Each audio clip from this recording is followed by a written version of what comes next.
something that I think it's important to talk about re-COVID. I've been thinking about burnout and compassion fatigue, and actually doing a PESI training that was offered for free about it. And I think one of the frustrations that I have, and I think that's also why it took me so long to figure out that I have complex trauma, is that, everything in the DSM is very geared toward, I guess, what I can call like single event trauma, which is, I think, the paradigm that a lot of people are most familiar with, where, it's like something happened to you, right? There was some traumatic event, and then in the aftermath of that event, you're having all of these reactions to it. Whereas complex trauma, which is often developmental or childhood trauma, it isn't just one event. It's, something that's happening over and over and over. So, often domestic violence situations create complex trauma. Being a prisoner of war, kidnapping, like any long-term sustained situation can create complex trauma where there's not just one single event that you can point to. It's like hundreds or thousands of separate events that sort of culminate in someone being traumatized, because trauma happens due to nervous system activation. So someone can experience a traumatic event without being traumatized by it, because it's being traumatized is based in your nervous system activating to the point where you get completely overwhelmed and like your body can't process what's happening to you. And that's often why people have distorted memories of the event, because like once your brain is activated and your body's like dysregulated to a certain point, like your brain can't store traumatic memories properly. But anyway, now I'm just getting off into a diatribe about complex trauma, which could be a completely separate video. But I think what I get frustrated with is that because we have this idea that like trauma and PTSD come from like this single event, like you were raped, you got into, a really bad car accident where you could have died, a soldier's fighting in the war and watches, someone else be shot and killed, right? There's like some traumatic event, someone experiences that event, and then they have all of these symptoms related to it. And I think the intrusive memories, right, or like visual and auditory flashbacks are like two of the symptoms that are in the DSM related to PTSD, which I've never experienced. And so I had to do a lot of research about trauma and like how trauma manifests, and reading about complex trauma, which isn't technically a DSM diagnosis, but that's a whole thing, right? So there are these ways that my symptomology didn't line up with what is commonly understood as trauma, so I didn't recognize that that's what was happening to me, which is fairly common. And I think we can see, this with a lot of other diagnoses in the DSM, and I could also create a whole other video about how the DSM is problematic. But, I think with neurodivergence, a lot of this is coming out, that like there's a very specific constellation of traits for things like ADHD or autism, where certain people might meet that criteria, but then it's like there's this whole other separate criteria and symptoms that other people experience, which are just as valid. And a lot of times these things are divided based on, perceived sex and gender. But like trauma and PTSD is another area where like not everyone's experience is going to line up with what is in the DSM, but that doesn't mean that they're experiencing trauma.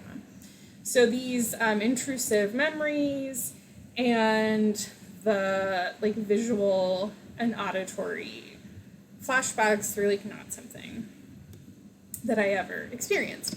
But what's much more common with complex trauma or complex PTSD is emotional flashbacks. And this explains it really well, so I'm just going to read this off. This is from Pete Walker, and I will put a link to this in the description of the video. He says, a significant percentage of adults who suffered ongoing abuse or neglect in childhood suffer from complex post-traumatic stress disorder. One of the most difficult features of this type of PTSD is extreme susceptibility to painful emotional flashbacks. Emotional flashbacks are sudden and often prolonged regressions or amygdala hijackings, and the amygdala is like the part of your brain that's processing emotions, and in this case, fear is like the most relevant one. So experiencing sudden and often prolonged regressions to the frightening circumstances of childhood. They're typically experienced as intense and confusing episodes of fear and or despair, or as sorrowful and or enraged reactions to this fear and despair. Emotional flashbacks are especially painful because the inner critic typically overlays them with toxic shame, inhibiting the individual from seeking comfort and support, isolating him in an overwhelming and humiliating sense of defectiveness.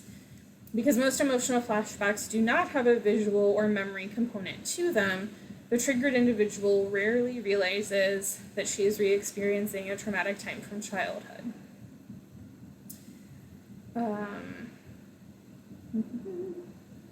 Flashbacks strand clients in the feelings of danger, helplessness, and hopelessness of their original abandonment, where there was no safe parental figure to go to for comfort and support. Hence, complex PTSD is now accurately being identified by many as an attachment disorder. So, why am I bringing this up? Because what I'm recognizing, taking this compassion, fatigue, and burnout training is that, like, also our understanding of how compassion, fatigue, burnout, and vicarious trauma manifest is related to this very, like, DSM focused understanding of, like, what trauma responses are and look like. And so I've been trying to recover from burnout, working as an advocate for survivors of domestic violence, and trying to recover from burnout in the midst of a global pandemic is a whole thing, which I could also do a video about. Clearly, I will have no dearth of videos that I can put on this channel whenever I have the energy to do that. But in this training, the trainer is referencing the ProQOL assessment, which is the professional quality of life. It's an assessment that can be given to, like, anyone in, like, the helping professions writ large who may be suffering from compassion fatigue or burnout. But I've taken this assessment so many times and it never says that I'm burnout.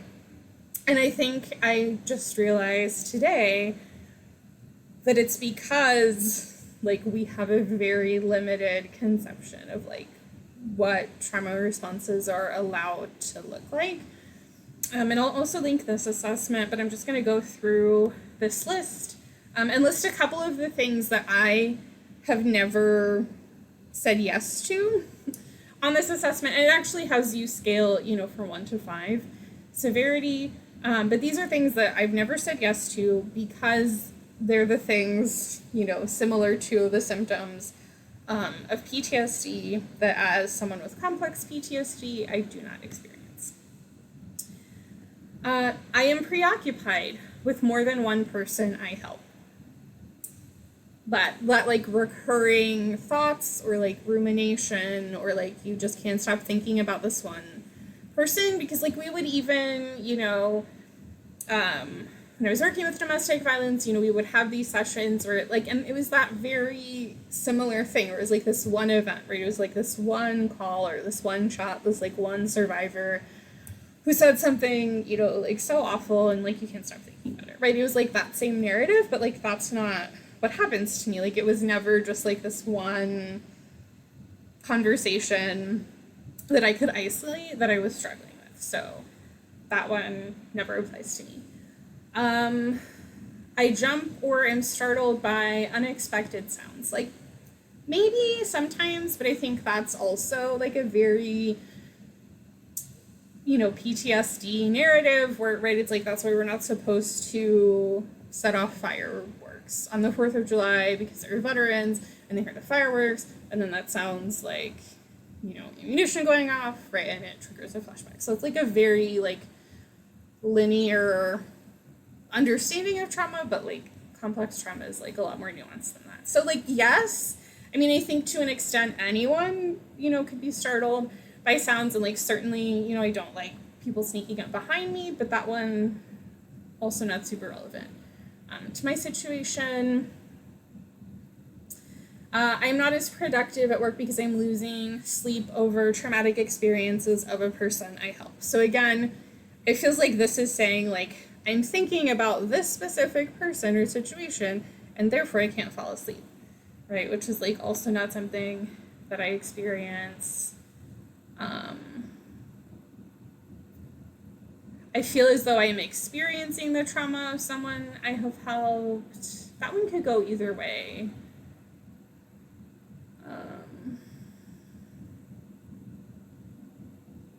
I avoid certain activities or situations because they remind me of frightening experiences of the people I help. So again, like that feels like a very linear narrative of like, I don't walk in an alley because someone told me about when they were walking in an alley, right? Where it's like, but if it's not linked to like this one situation and like emotional flashbacks again aren't really related to like conscious like memories or like necessarily like visual or auditory stimulation, it's just more like once my nervous system gets like aroused to a certain point, it's like it gets stuck and like I can't downregulate anymore. Like that's how I experience it. And so if I'm able to like stay, on top of my self-care, like a lot of the time, I can kind of keep myself in that like optimal range, or we're speaking about trauma, it's like called the window of tolerance a lot. So like your nervous system has like a window of like arousal that you can tolerate.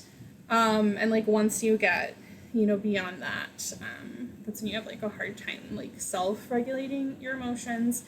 But again, it's not complex trauma, it's not necessarily tied to like this one time. It's just like everything, and then it's just kind of like that like constant state of like being like in fear or like being isolated and alone, and like there's no one to help you, and like you don't know what's gonna happen, and it's like confusing and disorienting and upsetting, and when you're just alone, right? So like any time you are experiencing something in your current life where like those feelings come up, it can like trigger a flashback, which is just like this completely like disabling emotional experience that like doesn't always make a lot of sense to like anyone from the outside who like doesn't know about trauma. Here's another one. As a result of my helping, I have intrusive, frightening thoughts. I can't recall important parts of my work with trauma victims. So like a lot of these things, right? Like, I mean, that's, less than 20% probably of the criteria, right? But like, depending how much, how highly you're scaling these things, like I said, it like took me a long time to even realize that I was burnout, because like no matter how many times I took this ProQOL like self-score survey, it would like never say that I was burnout, or that I was suffering from compassion fatigue. And just the same way that, like, I can look at the diagnostic criteria for PTSD and I don't meet it, right? Because complex trauma is, like, so different of, like, a lived experience. And so I just sort of made that connection today because, you know, as I'm sure we all are, I'm feeling very triggered by the election coming up, right? And if we go back to that list of emotions, right, that can trigger an emotional flashback, right, it was fear, despair, sorrow, rage, right, like hopelessness, so, and like, then, you know, shame, right, because it's like you're having this emotional reaction that doesn't seem to make sense given the present circumstances. You don't know why, because there's not a memory or, you know, anything tangible related to it. So, like, you can't explain it, like, verbally. And so then, you know, that's when people, like, you know, get told that they're crazy or too sensitive or overreacting or, you know, being dramatic. But it's because, like, there is a reason, right? Because, like, you've been in a situation in the past that warranted the level of fear and despair and, like, hopelessness that you experienced. And I mean, I would argue that, you know, especially if you have one or more marginalized identities, that, like, our current situation in the United States also warrants, like, fear, despair, rage, and hopelessness. But that aside, you know, I think it can make it hard for survivors of complex trauma to, like, be able to understand or articulate, because also when you are so triggered into your nervous system, the prefrontal cortex shuts down, and that's the part of your brain that, like, has access to language and all of these things. And that's why I feel like the creative arts therapies and expressive therapy can be so much more effective when working with complex trauma, because, like, talk therapy is limited if, like, you don't, like, you can't, if, like, you are so triggered that you can't even access, like, the parts of your brain that can, like, put your thoughts into language. So why does this matter? Because if you are also a survivor of complex trauma, you know, whether that is, like, childhood abuse or neglect, like, including emotional abuse, which is a part of, like, domestic violence, you know, if your parents had, like, substance abuse, you know, or, like, as an adult, you know, if you've been in, like, an ongoing, like, traumatic situation where, like, there was no relief and, like, you couldn't get away to, like, down regulate your nervous system and get, like, back to, like, a relaxed state, then, like, you might be burnt out, but, like, you wouldn't necessarily realize it if you just looked at the traditional way that people talk about burnout, because you'd be thinking, like, well, I'm having trouble sleeping, but, like, I'm not thinking about work, right? I don't feel like I'm taking work home with me. Like, I don't really think about, you know, the people that I'm, you know, interacting with, you know, who are having these traumatic experiences, or, like, you know, I'm not constantly obsessing over it. So, like, you know, clearly I couldn't be burnt out, but I just had to learn to be aware of, like, my bodily sensations and to recognize anxiety as a symptom of burnout, or just like restlessness, or just like having a lot of energy, or like right now, I can feel that like my shoulders and like up into my neck, like it's just all locked up and I'm holding a lot of tension. So, and that's why I think, again, right, like movement, and so like the embodiment of creative arts therapies can, I think, help like loosen that up, or like even doing things like yoga,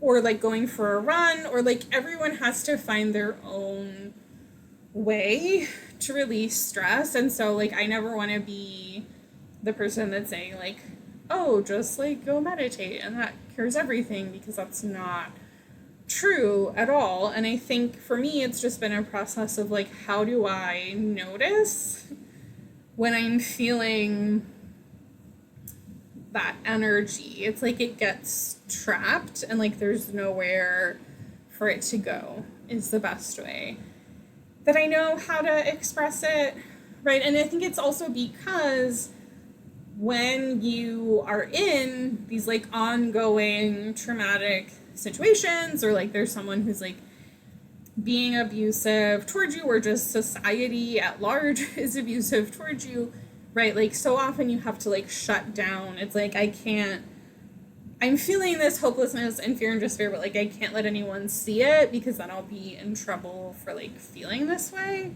or like I'll be punished for it, or like I have been punished for it.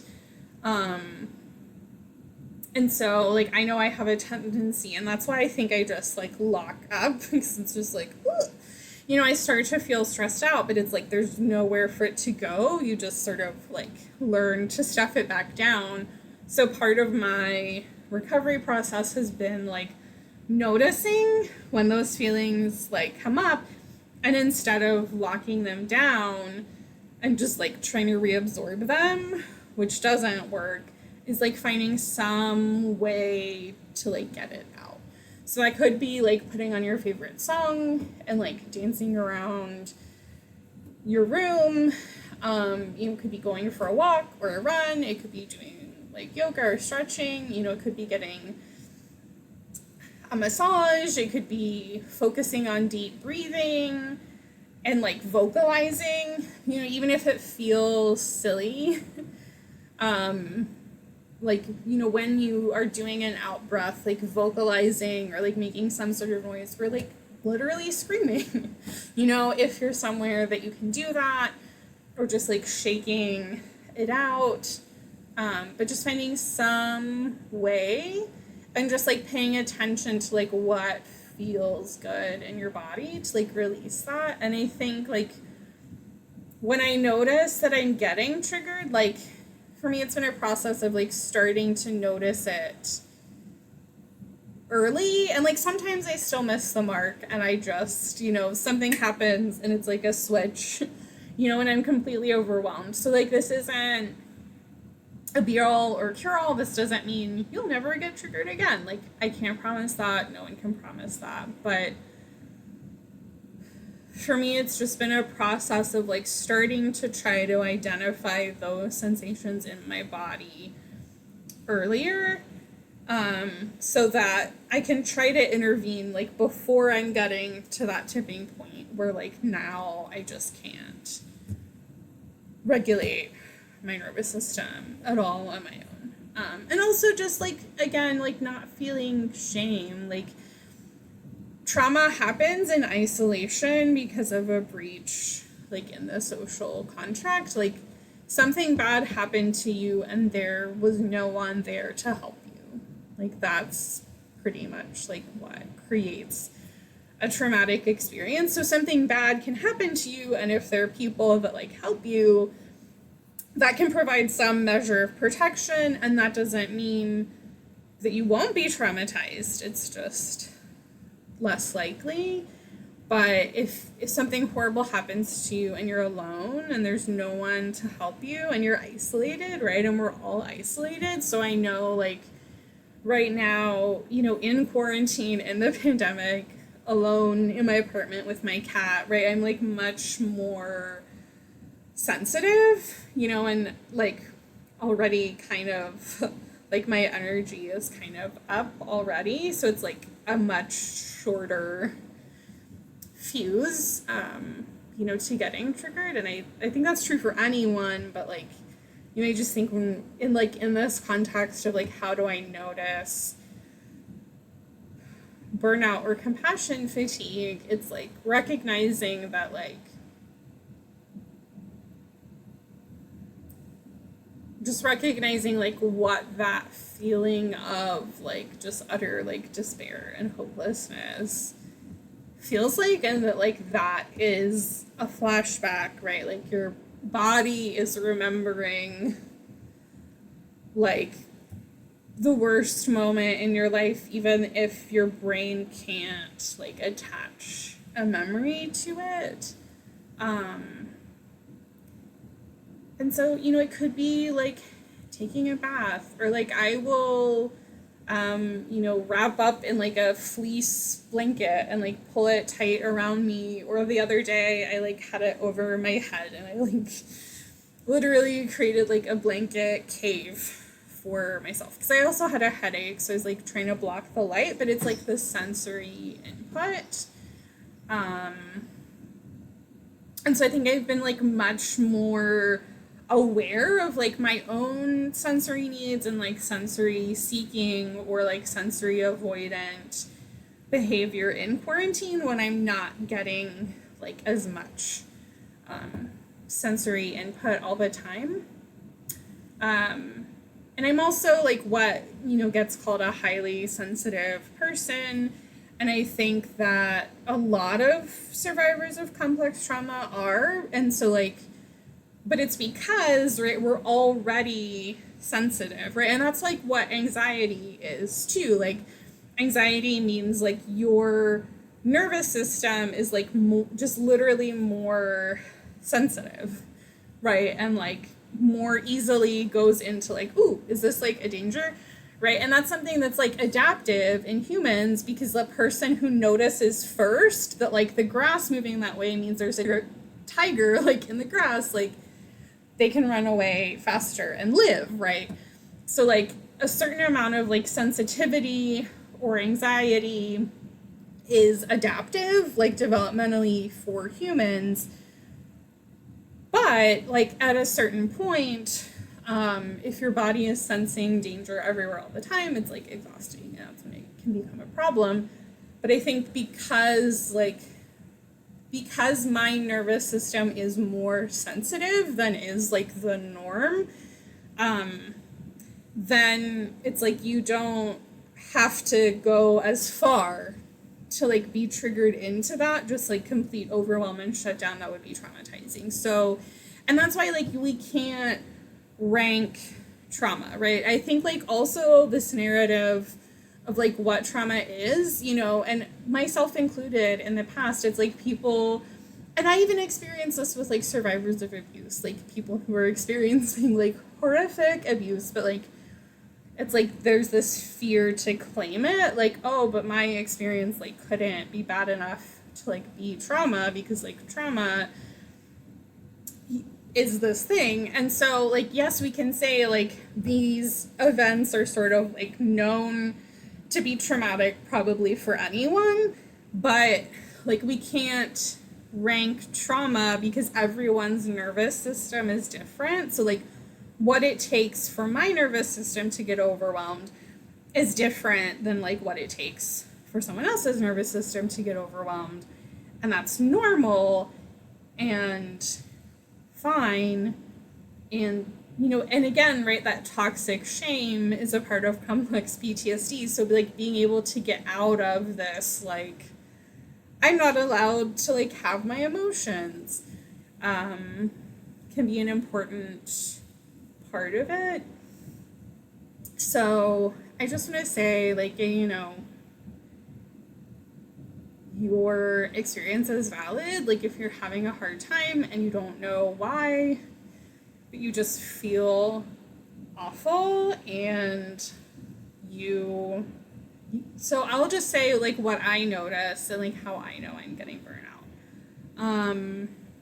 avoidance is a big one for me. And avoidance is like also a part of PTSD, but like not avoidance in the sense of like places. But just for example, my job, right, is like where I'm going to be picking up a lot of vicarious trauma. So I'll notice that I'm like not really motivated to like go to work, or so if you're just like chronically late or like avoiding situations that are stressful to you, like in a way that it's like creating problems for you, right? Where it's like probably like nobody's super jazzed about going to work right now. But like if you just like say, you know, if you clock in more than 5 minutes late, right, it's a problem, and there's like a 3 strikes and you're out system, and you've been clocking in like 10 minutes late, even though you know like they could fire me, like not caring if I got fired, like at my last job was like, right, that was a sign for me that I was getting burnout. Just like being angry, like irritability, just like everything is annoying and irritating and you hate it and you're just mad. You're like getting into fights with people and you're like, I don't understand like how this escalated so quickly. And I think like that also requires the emotional intelligence to like unpack like what part of this is mine and what part is the other person's, which is like definitely a skill. So like just because you're getting into more arguments like doesn't mean it's your fault, but it's like worth checking in to see like, am I contributing to this, or am I just like mad at everybody? And then also just a lot of it is like in my body, like jittery, or I just need to move, or sometimes that energy manifests where it's just like I want to just like rip all my skin off, or it's just like crawly. So I think trying to figure out like for yourself, just like however you name the sensations, but just recognizing like when you feel stressed out. And I also just want to name that like dissociation is also a response to like trauma, so it can be tricky because your nervous system can activate into fight or flight, right? And that's sort of like high activation, right? And that's where you might want to like run or punch things or dance or like scream. But then there's also like down regulation, which is freeze. So sometimes like there's just so much energy and your body like doesn't know what to do, and so that's when it just like clamps down. So I know that like sometimes I'll get stuck in freeze and it's like I can't even recognize that anything, it's like I'm so disconnected from my nervous system that I just feel nothing. So I think it can be complicated. Like it also depends, right? Like if you're already burnout, by the time you're watching this, it might be hard to notice, unfortunately. But we can always have a conversation about it and try to figure it out. And I feel like it's one of those things where, like, if you're asking yourself, like, like, am I burnout? Like, am I suffering from compassion fatigue right now? Like, I just want to say, like, probably the answer is yes. Or, like, even if you're not, you know, and I feel like there's a spectrum, right? So, I mean, you know, even the ProQOL assessment has, like, 3 categories where it's sort of like, you're fine. You might, like, want to start worrying about it soon, and, like, danger, danger. You know, so if you think of that, like, green, yellow, red system, like, there's no harm in just doing stuff. Like, even if you're in the yellow, taking action now will help you. Even if you're in the green, it'll still help, because there's, like, so much stress and trauma coming at us every day with, like, the pandemic and the quarantine and the political climate and just like everything that's happening, society.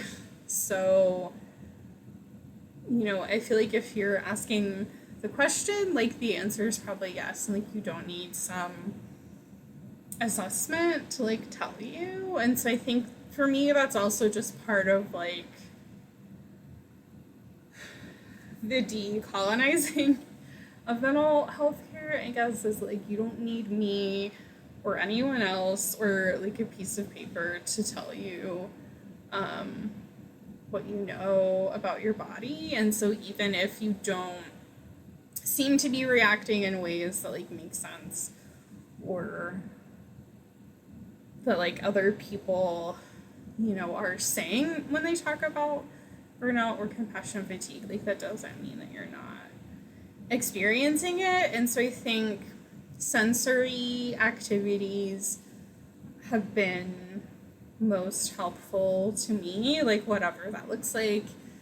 Again, it could be like being in water, it could be like bundling yourself up.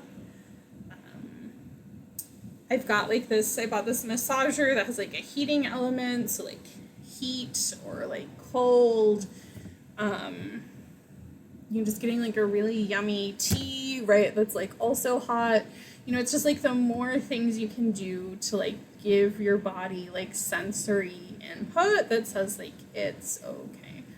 And also reaching out, right? Like social connection, like positive social connection, that thing that it's like impossible to get right now, is also really helpful. So like if you, if all you can do is text, that's fine. If you can hop on a video chat with someone, that's better. Like thinking about like your risk profiles, and trying to be as safe as possible. But like if you get to the point where you need like another human person to help you, it's called co-regulation, where like being with another person can like help you calm down, because like our brains have what's called mirror neurons. And that's why, like, when someone else yawns, you yawn. Or, like, sometimes if someone else is laughing, you might laugh. And that's, like, how we have empathy. Because, like, you can notice, like, when someone feels sad, and, like, maybe you kind of feel sad, like, looking at them, right? Like, that's kind of, like, empathy comes from the fact that we have these mirror neurons. And we can, like, pick up on this stuff. But it also works in the other way. We're, like... And that's why, like... That's a lot of, I think, what's helpful about therapy, right? Is that there's this person that's, like, calm and, like, loving and just, like, holding, right? When we talk about, like, holding space for someone, right? It's, like, the energy that they're projecting. And so, like, being around someone who is calm and, like, and also who is connected to you, right? Someone who's like trying to connect and they're calm and like reassuring, right? And like that's kind of like what parents do in like a healthy situation. Like you fall down and scrape your knee and like you're crying, and like while they're like, like wiping everything off and like putting ointment and like putting a band-aid and like kiss your forehead, and they're telling you like it's okay, like you're gonna be okay, but like not in a way that like minimizes it, like not like shut up and stop crying, you're fine, but like I'm here, like you're okay, like we'll make you okay, like, and like that is the experience that's like missing. With complex PTSD is like you never, or inconsistently, right? Like I wouldn't say never, but like if even if your parent was like very inconsistent and like being able to give that to you, then you like never, or like any other adult, right? It doesn't have to be your parent. It could be grandparents, it could be teachers at school, like any adult, right? Was, and like now, I feel like we teach kids social emotional skills, but like no one was teaching me social emotional skills as a child, so it's like any adult that was like helping you co-regulate your emotions, right? Like that is what is missing or like inconsistent in people who have complex PTSD. And so like it's okay to need another human being to like feel okay. And like you don't have to go in a shame spiral about it. But also one thing that I think was very helpful about this training so far, and I'm not done with it, so I may post again, but saying that like self-compassion is also super important. And that's pretty much what I do all the time, is trying to help people develop self-compassion, and really battle that inner critic that's like so negative all the time. So if you feel like that's something that you struggle with, I can definitely help. And so, you know, I think just like finding ways to, they talk about like reparenting, like parent yourself, like, because like when, and this is like going into kind of like role theory, in drama therapy, but like if you think about, you know, like parts of self, I guess, so like that, I feel like that's helped me, in like externalizing these parts, which I was doing like even before I started studying drama therapy. I was doing it with depression and anxiety, where like I would have a thought and be like, ooh, that thought is depression, or like, ooh, that thought is anxiety, right? And so that there was like a me that was like separate from depression, and like depression is here and like in my brain, and like sometimes, you know, it wants to take over, but like we'll talk about like ego strength. That's what they mean. Like, are you able to be present? And so like, at least for me, like when I'm having like a flashback, if it's like a really intense emotional flashback where I'm just so completely overwhelmed, it's like that my adult ego is like out the window, right? And like and that's the amygdala hijacking, right? Like I get hijacked by like this inner child, who's like running the show and like doesn't have any skills to like self-regulate. But if you're like somewhere, you know, in that range of like noticing and you can catch it, then there's like, you know, this possibility that like I can coexist like with this inner child and practice like saying like whatever things like I wish like an adult would have said to me like when I was upset.